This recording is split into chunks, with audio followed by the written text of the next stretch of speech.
Hello, everybody. Hi, guys. Happy Monday. Hope everybody's having a great start to the week and had a wonderful weekend. Yeah.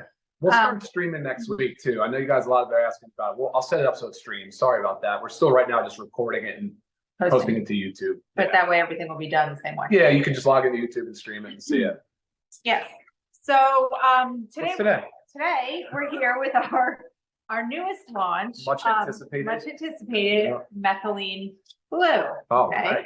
In this adorable little container that you pop open. Yeah, and show how that breaks. You don't have to open it from the top. It just flips open, almost like some Band-Aid containers. You know, can do that, and then you can take a strip out. Super easy. Yeah. And then here's the foil wrap. So when they come in these thin little foil wraps, you open the foil, right? It just peels open, and just why not? Just for some viewing pleasure, let's just go ahead and drop that water soluble. Actually, it's really pretty. Water soluble fiber in the water. Yes. So what I first want to talk about is really neurodegenerative diseases and how it's plaguing us. And obviously what we have to work with the drugs on the market, clearly they're not working. Otherwise we would be in a much better situation than we are. Not very promising. Not at all. And it's very sad. And it's something that's always on my mind with aging. It's just because you see people that go through it, your loved ones, your friends, and it's very, very scary. I mean, I think we know at least two handfuls of at least friends, parents, or aunts, uncles, my aunt personally going through this. And it's just a very sad thing. So when it comes to what goes on there, we talk about mitochondrial metabolism. You've heard us talk about mitochondria. Those are the powerhouses of our cells. Those are the things that are responsible for the energy. So what happens as we age, as our brains age, is our mitochondrial metabolism decreases. So that energy production inside there in all of our cells in our body, that energy production goes down. It's not happening like it should. And that leads to, for simple cases, just memory loss, lack of focus. Sure. But then obviously our extreme cases, our dementia, our Alzheimer's, which Parkinson's, all very, very, very prevalent and again, scary. Yeah. So the goal is to take supplements, do things helpful for our body, lifestyle medicines that can prevent that from happening. That can come in and jump into that mitochondria and help that energy production. It's like your electron transport chain, but I know that's getting a little technical. And that's the goal with this. And that is really the goal with Methylene blue. It definitely is. 100%. I think today's discussion is as much about metabolic health as it is about a supplement. I think that supplements are only like one part when we talk about it. And, we talk a lot about aging and how the signs of aging originally start to show up. And for Lisa and I, most of the time we say, well, look, it's a physical sign. It looks like a lack of muscle mass. It looks like sarcopenia. It just looks like somebody that hasn't been able to maintain healthy lean muscle mass as they age. But unfortunately with brain health, and I don't like that term so much, but it's typically, a process that can start at any time, can really start at any age, especially now with our environment, the foods we eat, the toxins we're exposed to. So the environmental impacts are actually pretty great in this category. And you don't recognize that it's going on. It's not visual, like you said, with like muscle loss. You don't recognize it's going on until it's a little bit there and too late. Yeah, right. And so that now I'm starting to shift sort of my way of viewing aging a little bit. It's like, of course, there's the physical manifestations of not having enough muscle loss or muscle mass.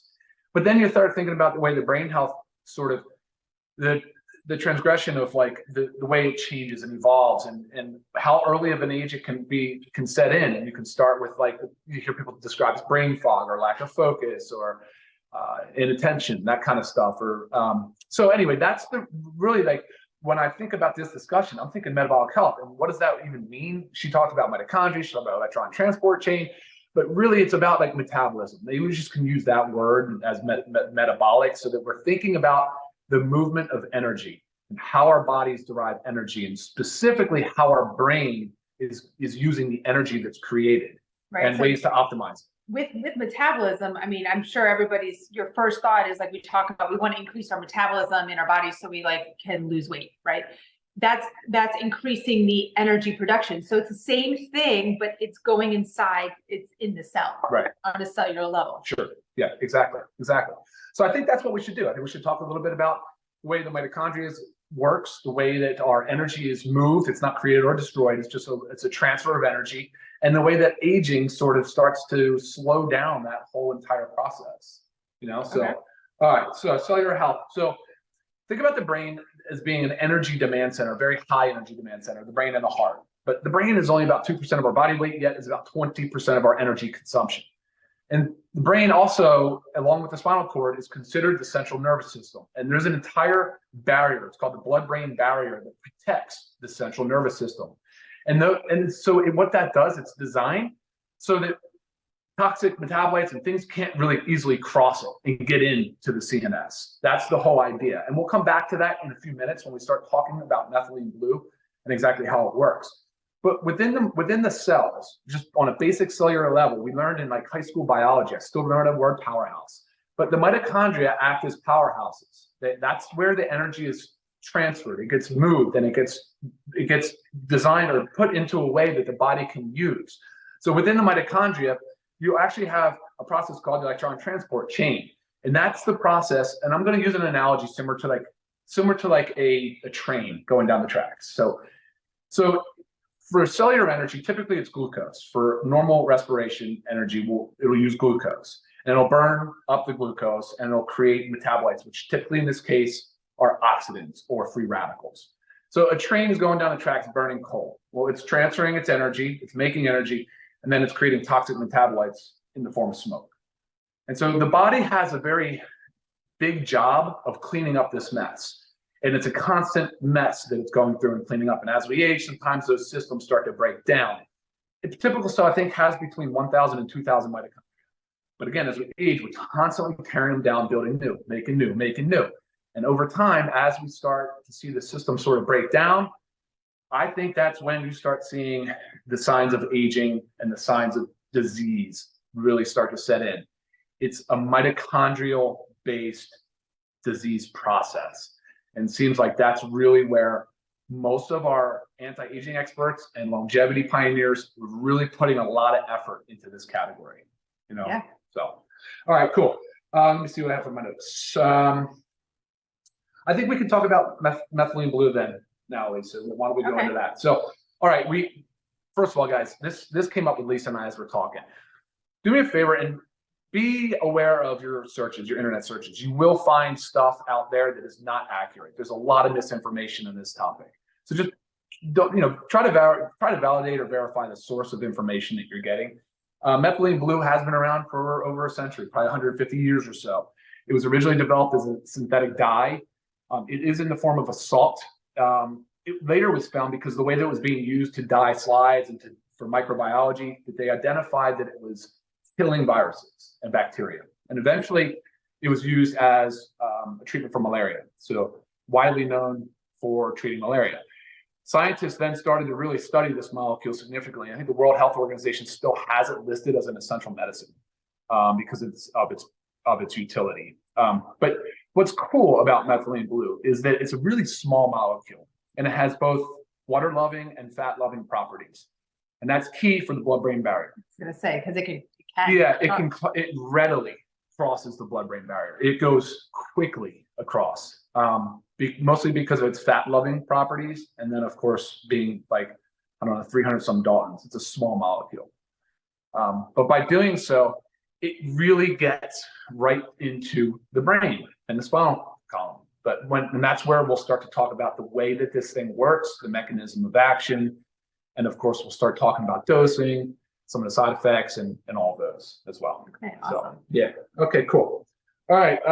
And I will say, when Ryan said about the studies and know your sources, if you'd like some, just go ahead and reach out to me so I can send them to you, because it does make a big difference. Again, you can type anything into Google and you could get one saying this and one saying that, but like, what's the validity of those? You got to know your sources. And we'll come back to this a little bit, but like, see, I have clinical references from being a pharmacist, and I pay for them. And so I'll reference those. And those are almost, those are all evidence-based. They're tied to clinical trials and studies. And often that's where I'll turn to for my information. And of course, I'll check on some of the simple searches as well. But yeah, she's right. Be careful with the information you get. All right. So how does methylene blue work? Well, primarily because the way that it's still being used today to treat like cyanide poisoning and carbon monoxide poisoning, it's a condition called methemoglobinemia. It's a case where there's not enough oxygen being delivered to the tissues, basically. So this has the ability to increase the amount of like cellular respiration in the brain, so it carries more oxygen. It can do that because of its ability to synthesize heme proteins. And if you look up heme and you look at the function of heme, you'll start to see and understand a little bit more about how this product works. Methylene blue is also a potent antioxidant as well. And going back to the idea of cellular respiration on that electron transport chain and using glucose, they do create toxic metabolites in the form of free radicals. So having that antioxidant highly concentrated in the brain is of benefit. Right. And that's always the Pac-Man analogy, right? It comes in and it eats those free radicals. Yeah. So what's very unique about methylene blue is it's considered a redox agent. It can kind of ping pong, it can flip its role pretty significantly. So within the mitochondria, there's a process called electron transport chain. It also goes by their name, citric acid cycle, Krebs cycle. But this is the chain that transfers energy, and it does so by using electrons. And so the fact that methylene blue is an electron donor is a really big deal. So it can actually donate electrons to electron transport chain. It can also recycle those electrons. That's its part in regulating and helping to to supplement the mitochondria to produce more energy. That's all the goal there. Yeah. So obviously, with all of this being said, again, the name of the game here is we're focusing on the fact that it's highly concentrated in the brain and it's deeply involved in mitochondria and energy production. Yeah. So what does all that mean? So it's going to help us with all of the things that we've just talked about. So from an aging perspective, I know you were just looking at studies now, that statistical significance with improvements in Alzheimer's, Parkinson's, so neurodegenerative diseases, still widely being studied and used. It helps with memory, focus, cognition. They say it out of the mental agility. They said you feel plugged in, a sense of focus. Right. All of these things are what people report after taking methylene blue. Sure. And some of these studies that I was just reading that from these doctors reporting that it just like stopped, the Alzheimer's tracks, the methylene blue.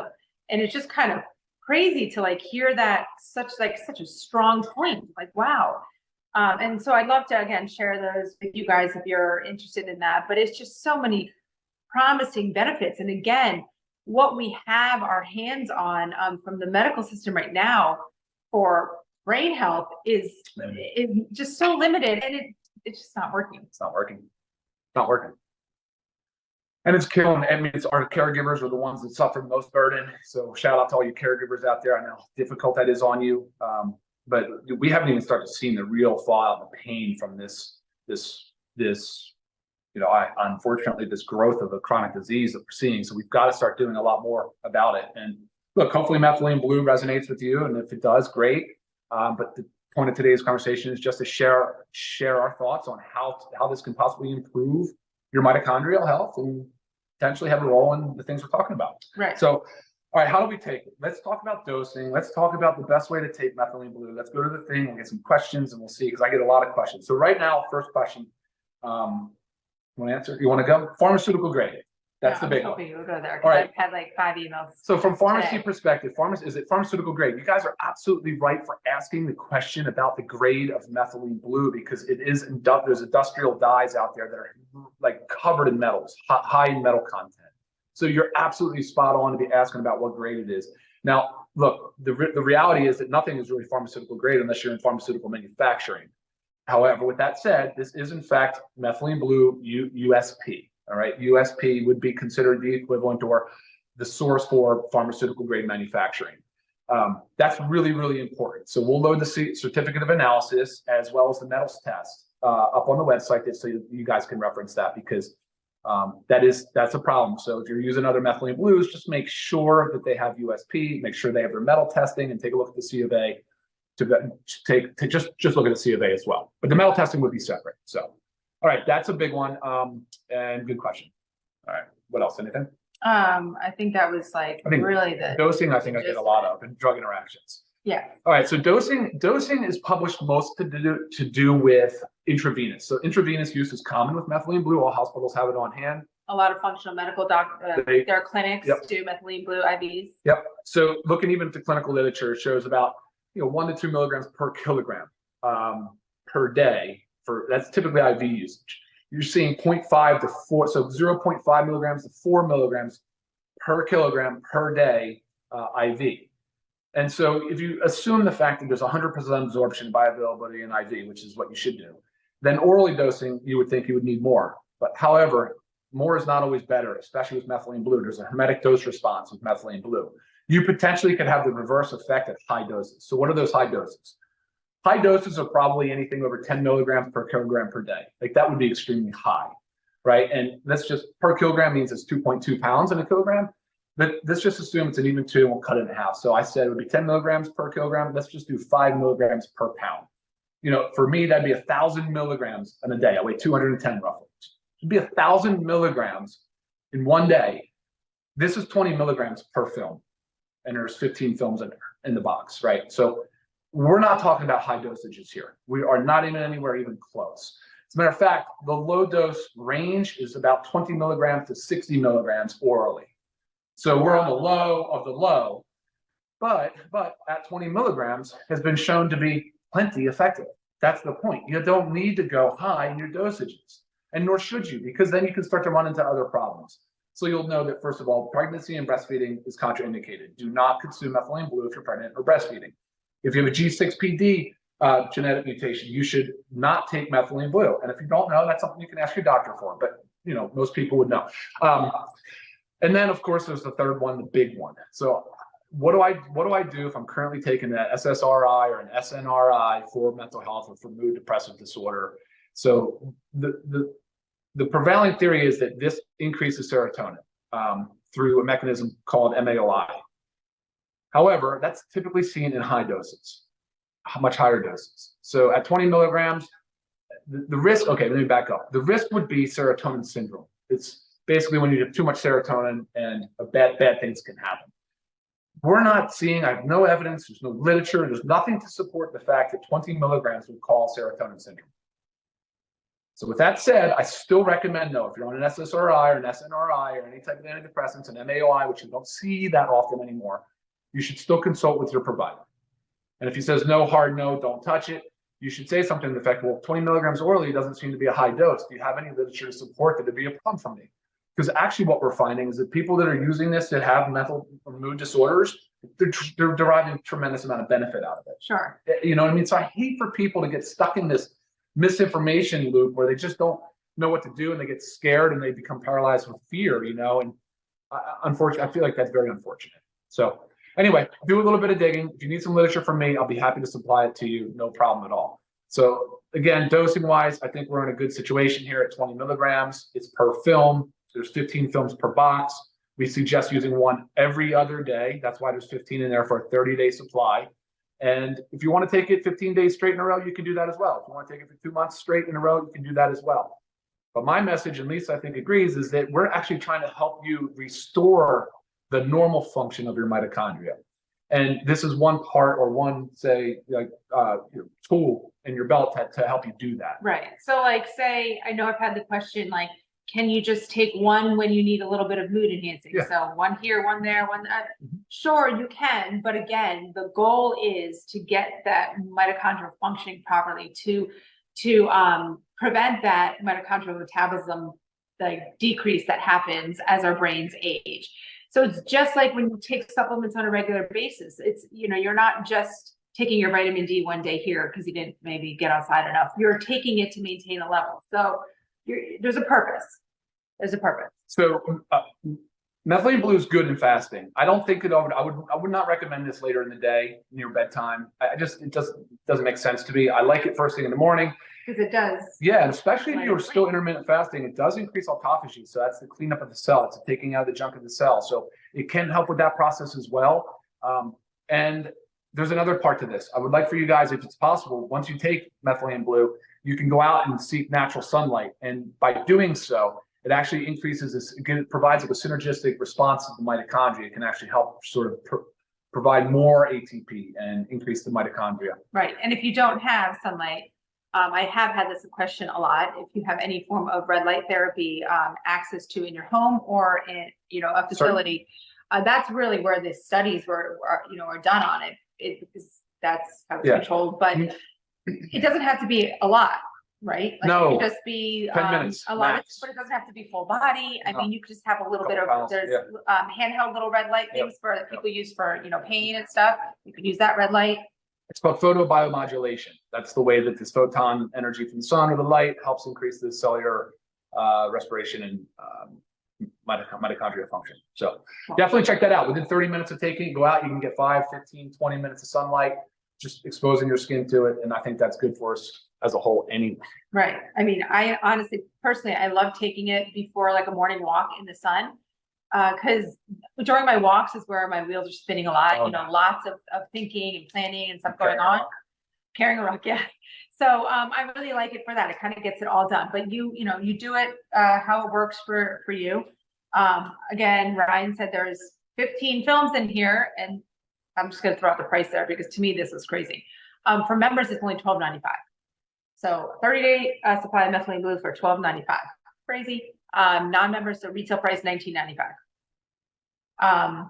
Let's talk a little bit about how maybe the blue. Yeah, it's on my tongue. Okay. I had mine this morning. Yes, and so did I. So I'm going to show you how ours is different because we're still experimenting a little bit. And if you were on Friday's call, you would have seen how Ben's mouth went.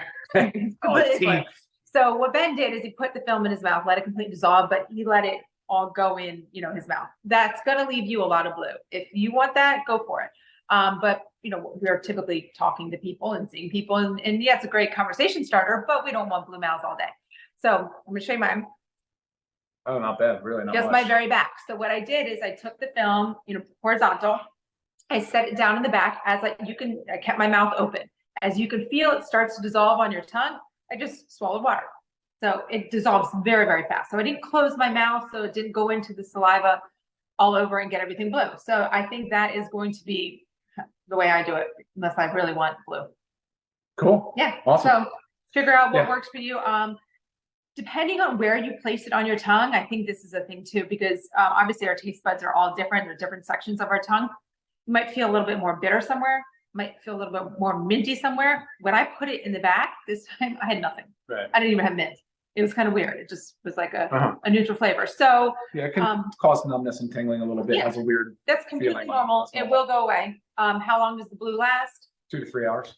Depends on how you. No, the staining on your tongue. Yeah. I could think it can last all day. It depends on how it stains your tongue. I mean. And it can cause blue your urine to be green because the blue mixed with the typical yellow. Yep, completely normal. Normal. Okay. Process. Will you pull up some Q&A, see if there's anybody here that has any questions? We're running long, but again, that was kind of a new launch. So this is recorded, will be posted on our YouTube channel right after this. This is the Bluetooth challenge. I like it, Joel. Let's do the Bluetooth idea. challenge. Send it over to what is it? Living Good. Living Good with Ryan and Lisa. Yeah. Let's post some on there. That's on Facebook. Yeah.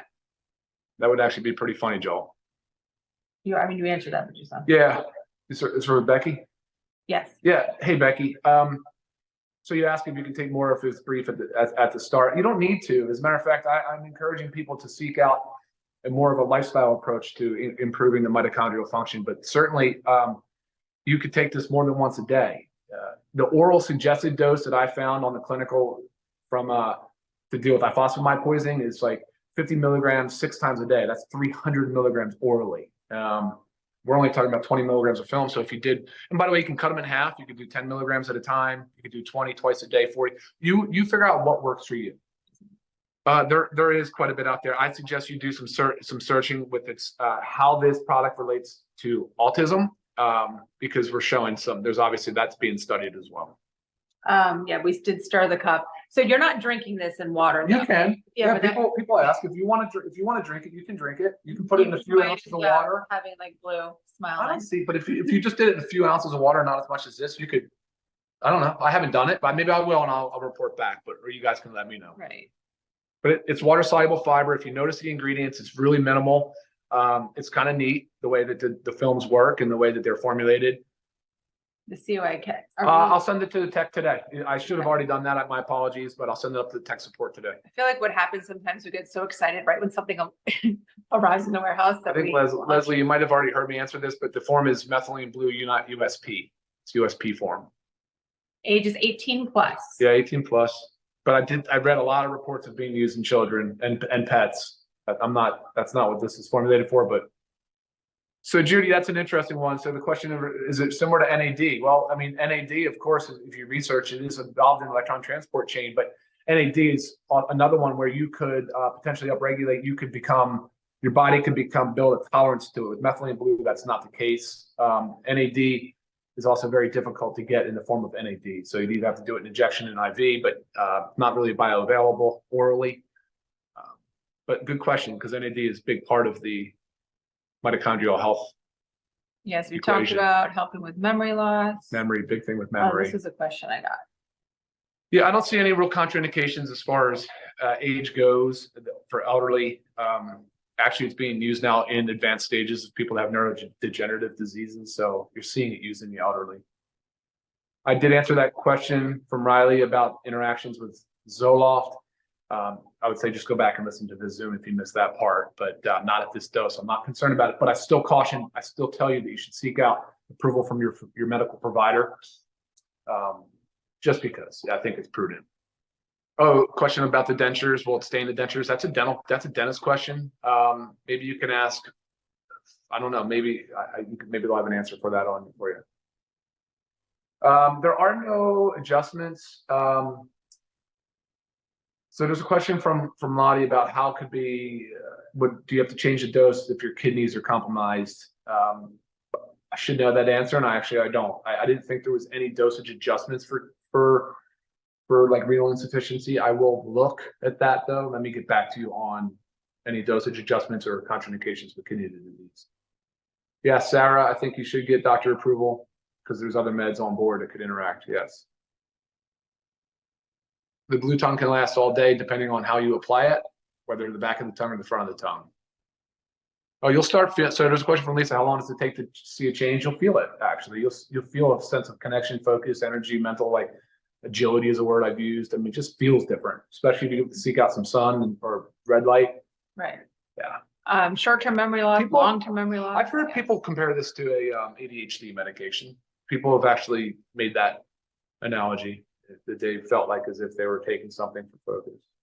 Yes, a half a strip every day is okay. You would still want to cycle on and off. If you did a half and so just cut it in half, you did 10 milligrams, I would still say, well, do 15 days on, 15 days off, or 30 days on, 30 days off. There's no hard line in the sand about it. Actually, for people that are in the studies that are using this every day long term, especially if they're using it for neurodegenerative diseases like Alzheimer's and Parkinson's. So it doesn't have to be on the red light. It can be anywhere on the body. Really, it could be the face, it could be the hands, the arms. Yeah, I have a face mask. Yeah, she has a face mask. Put that one on. Brushing your teeth, it may stain the toothbrush. If you try to do that, you might want to just get a dedicated brush to loosen it up. Rinse it with water, mouth would swallow. I think it would be helpful to do that. But again, you guys remember. Back of the tongue, not much dye. Not much there at all to get on my teeth to get on anything. This is front of the tongue 3 hours later. And mine was like so 2 hours later, back of the tongue. Quite a bit of blue.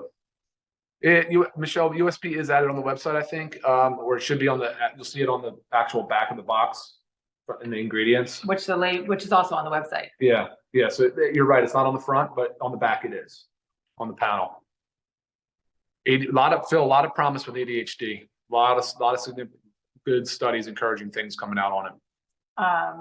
Remember, we've never drank it. We were just showing the color. You can, but again, yes, you can cut it in half. It will stain your fingers a little bit too. It's just the craziest thing, the salt. I mean, you're seeing virucidal, you're seeing bactericidal. Like in SARS-CoV-2, like they were looking at it from in COVID and treating COVID, and also on the long haulers, there was so much hypoxia and respiratory distress. Remember all the people on the ventilator, that whole thing. Methylene blue started coming into the discussion. There was a lot of promise. I don't know where it stands right now, but that was another area of interest. So Eddie, how do you know if you need this? So you have to think that everybody needs this, because what happens, how we just described about mitochondrial metabolism and what goes on, that is happening to everybody as we age. And of course, lifestyle things affect that, whether it goes slower or faster. But me personally, I'm not messing around with things that are going on up here. So I'm going to do everything that I can in my power to prevent that from happening. Yeah, and I think, look, as you age, you see it, and you start to see lack some of the zest and the energy, and you start to feel, not yourself. And they describe it as brain fog and confusion and different things of that nature. Now, if you're not to that level, that's great, but maybe a time to stay proactive and focus on staying ahead of it. Have you seen anything on traumatic brain injury? Oh my gosh, yeah, a whole bunch of information on TBI. 4 years ago, would this be good for him? So he had a traumatic brain injury 4 years ago. Would this be good for him? Yeah, so there's a strong study out on TBI where it showed statistical significance on improvement of symptoms. It was like oxygen deprived, some specific type of traumatic brain injury. And I don't know why it's not used more mainstream, because it seems to me that the evidence is very strong for TBI. Definitely, again, I hate to just say Google search, please, like that, be careful with that. But if you do Google that, you'll find some articles. You'll find it. I think the National Institutes of Health had a reference to it. That's interesting. Encephalitis, I'm not sure. Yeah, I mean, I know I was reading studies that has to do with like Lyme disease and stuff like that. How cerebral. So Caroline asked about cerebral. So it does increase cerebral blood flow or oxygenation, I guess you could say. It delivers more oxygen to brain cells, increases the respiration of the cell. So I think that's what you're asking. Are there any side effects to be concerned about? Not really. I mean, there's some small cases of self-reported side effects of like jitters or nervousness, but I don't think that's the normal. I have not seen anything that would say that would be to be expected. I've used it plenty of times and never felt a single thing but good stuff. Right. And from what I read, what I was reading to say, it's all very rare. If there was ever a side effect, and if say there was any jitters, it subsides very shortly. Yeah, it's okay to put in water. Maybe try putting in a few ounces and then just slam it back. Use a shot glass. There you go, Aletta. Yes, it'll permanently stain your shirt. Did I get it on mine? Probably. That's what I thought he was saying. Probably. Yes, it is a stain. Yes, it will stain. A lot of questions, guys. I appreciate all the engagement. Thank you. I would say if you're going to put it in water, just drink it solo. Chemotherapeutic. So if anyone is going through chemotherapy, has cancer, there's also some studies in the National Institute of Health and a thing called PubMed that show some interesting results. Does it need to be taken away from any medications? So high blood pressure is an interesting one. If you have uncontrolled hypertension, so high numbers that are uncontrolled without medication or even with medication you're uncontrolled, you should not be taking methylene blue. You really shouldn't be taking any supplement. You should be seeking professional help to manage your blood pressure. We've talked about that in other Zooms. Please watch our one on hypertension because you've got to manage your blood pressure. As a matter of fact, Lisa, you know this, that high blood pressure will contribute to mental decline pretty significantly and possibly put you at risk for a stroke. Yes. Barry's just asking my placement again. She doesn't have a blue tongue, so I just took it horizontally and I just put it on the very back, kept my mouth open. I'm telling you, it takes like a second for you to start to feel it dissolve. Once I did that, I just chugged water. And it's going to take practice, Barry. I hate to say it, you might have to have that significantly blue mouth for a few times until you figure out what works. Yeah, I think we nailed it. Okay. All right. Awesome, guys. Yep. Any other questions? You know how to reach us. But we're at 30-ish minutes. Wow. Sorry to keep you all so long. I just hope this was informative enough for you and answers a lot of your questions and concerns. Yeah. And again, we'll get everything else on the website for your information. But all right, y'all. If you haven't had a chance, get your Methylene Blue, $12.95 for your members. Bye, everybody. Have a great day. See you soon.